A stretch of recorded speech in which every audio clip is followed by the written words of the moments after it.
Welcome to Dungeons and Downtime. I am Robodad, or Chris if you prefer, and I'm going to look over some D&D news that caught my eye and pick over any comments you sent me between episodes. Alright, you've probably seen the big news, but I've got to cover it myself. Seeing that Jeremy Crawford and Chris Perkins were joining Daggerheart changes a lot for me personally.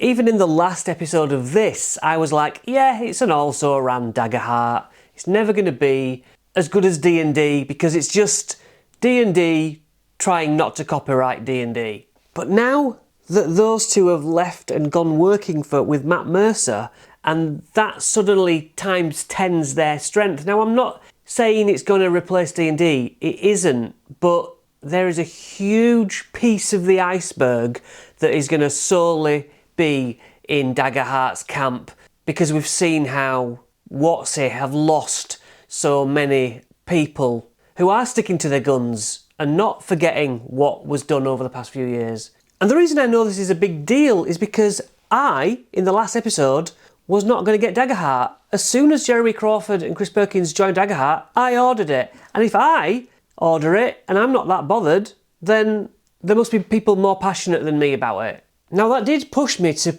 actually start listening to Age of Umbra rather than watch the video. I'll see how long that lasts. And also I started listening to Dungeons of Drakkenheim from the first episode too. So this seems like a good time to mention that I'm on episode 50 of Worlds Beyond Number, which is Brennan Lee Mulligan's excellent podcast. I do prefer Brennan Lee Mulligan to Matt Mercer, but that's purely personal taste. So yeah, I guess we just watch this space now, but we don't really know whether they're going to actively do Daggerheart work or something else at Darrington Press. But it's big news. And then to see Todd Kenrich be sacked for the second time, I'm sure they let him go over COVID, and then a load of us rebelled saying, you can't, that's disgusting, get him back, he's the face of D&D media. So they rehired him and yeah, he's got shunted again. And so I eagerly look forward to whatever he's doing next and what his opinions are on Wizards of the Coast right now. So the next thing was watching Nerd Immersion, and Ted showed clips of a video game that has been cancelled.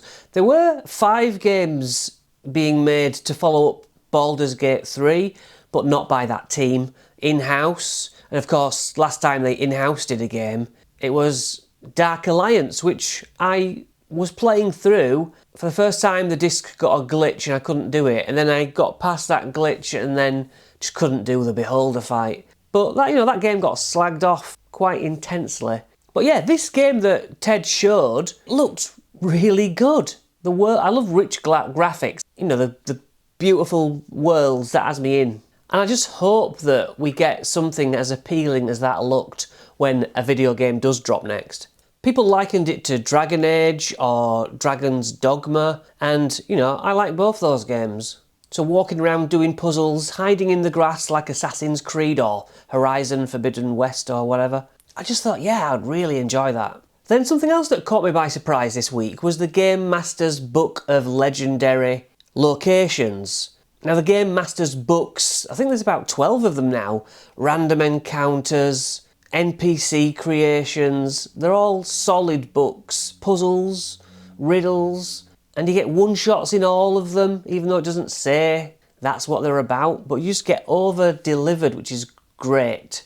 And with Amazon Prime Day coming up, now's your time to grab some of these things, and if you do, I would appreciate you going to Amazon through my Amazon links, and if you go to Amazon through my Amazon link, no matter what you buy off Amazon in the next 24 hours, I might get a couple of pounds, which goes towards helping my channel keep running, which I would very much appreciate. But if not, if you can't afford it, or you just don't want to help me out, absolutely fine. Don't worry about it. Not that you were worried. Then I made a video about Tales of the Valiant starter set. What a great bargain. Now I know that the next official D&D starter set has all these tokens and push-outs and is a bit more than what the Essentials kit starter set sort of thing was.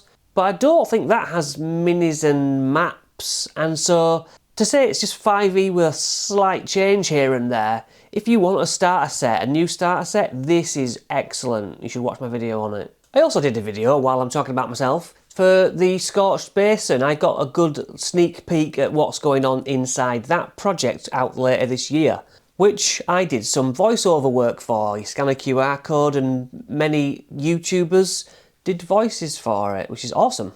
Now, I meant to mention this last episode, but Insight Check crossed 15,000 subs.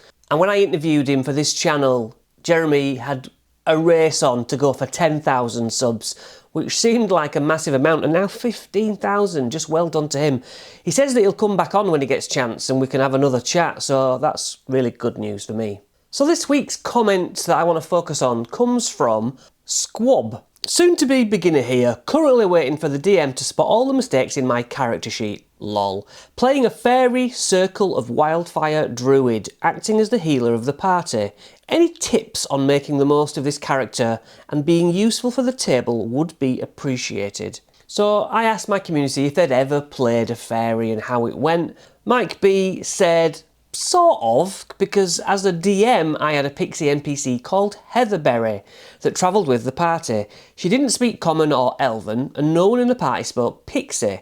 I would use a little jingle bell that I had and ring it any time she spoke.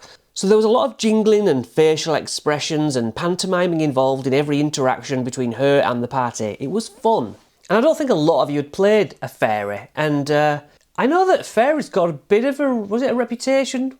Is that fair to say, when it first came out in like Wild Beyond the Witchlight as a playable race, that they were overpowered in some way? But the ultimate question is, how do you play your character well in yourself and in a new group of people? From the Dungeon Master side, I would say I like players who take notes, for one thing, know their spells, know their options, have it signposted however they want to do it, what's the actions, what's the bonus actions, because we're talking about beginners here, and they will talk back to me in a roleplay fashion. And I guess they turn up every week. That's all I demand. But in a group, when you're a new player with a bunch of even friends or strangers in a game shop or whatever, I think once you're playing as your character, you have to work out what your strength is and when your uses are, when it's your time to shine, effectively. So you told me that you're starting at level 3. You've got a flying speed of 30 feet, which is already quite overpowered. Anything that can fly can be a real nuisance. You've got Druidcraft and Speak with Animals. I mean, Speak with Animals is great, isn't it? Useful information all over the world. So you might be able to get info that the other players need. That's good to know. There's a Fey characteristics table in Wild Beyond the Witchlight, which you might be able to choose something cool from. And then obviously as a druid, you can wild shape. Being able to turn into other creatures, limited at the beginning, quite rightly so, but this makes you a real Swiss Army knife, considering you can heal people and you can attack, obviously, but you're good at changing into what's needed. And then you've got the Wildfire Spirit, which is a little pixie-like thing that you can summon that grants you access to new spells which don't count towards your prepared spells total. You can gain access to a spell that isn't even on the druid's list and then use it as if it is on the druid list. Does that mean you can cast Fireball? I'm not sure. I'm not a player much, so what I do know is the Wildfire Spirit does 2d6 fire damage after a failed save to anyone within 10 feet. So you can teleport this thing to arrive and be an explosive firebolt. You just have it appear next to a wooden crate after peering through a keyhole and you've got yourself an arsonist scene. This thing even dodges if you don't give it another action on its turn. And with its 25 hit points, if you're level 3, that's pretty decent pool to use on just a helper. And then it casts Fairy Fire, I believe. So then, as your role in the party becomes apparent, yes, you can heal, and yes, you can do some damage. And I guess it's just a matter of, if a player goes down, you help them, but then next time, you're not completely bound to helping them. You can do what other characters can do, and just try and get a good attack off, and then maybe going back to helping someone the next time. You know, you don't have to help and help and help and help. That's not your role. Could be, but not necessarily. I mean, this Wildfire Sprite goes further. You can teleport other players using the damn thing. Talk about a get out of jail free card. That is really powerful. But yeah, I guess you got to carve your niche with your roleplay and how you design your character, but ultimately try and change into what is needed each time. You can blend in with other animals while talking to them. You can use that sprite as some kind of fancy mage hand what can blow up. You can reposition your teammates on the battlefield. But yeah, it's about sort of knowing where you fit in the jigsaw. You let the barbarian rage and tank his way in. If there are other healers, you can sort of let them heal until it's time for you to help out. But I would say using your sprite and wild shape is the sharp point of view as a weapon. Then if you go anywhere near the Feywild, hopefully you'll have some sway over talking to the crazy folk over there. As for positioning yourself on the battlefield, I'd stay near the wizards. Anyone with small hit points, send your fairy dude in to do what damage they can. Maybe try distracting the enemies by going in their faces, so maybe other players will get advantage on their attacks because you're being a nuisance with your sprite. And then you can stay back and heal, or you can rush in and attack as well. So, you know, mid-battlefield is probably a place to go. If a chest has got a keyhole in it, can you look in and put your fairy in there? Obviously the main thing is just to sit back with your players and laugh. It's so good that you've asked the question, how do I fit in with a party though? Most party members that I play with, or run for, are very, very selfish. Don't heal each other, race to the loot each other, fight each other, and it's not about the team. And that's where some of my games lose out, because it's not about the team dynamic. It's just all self. So study what your other players do and see how you can help them do it. And have fun. So yeah, I'm waiting for Daggerheart to come. Got all sorts of videos planned.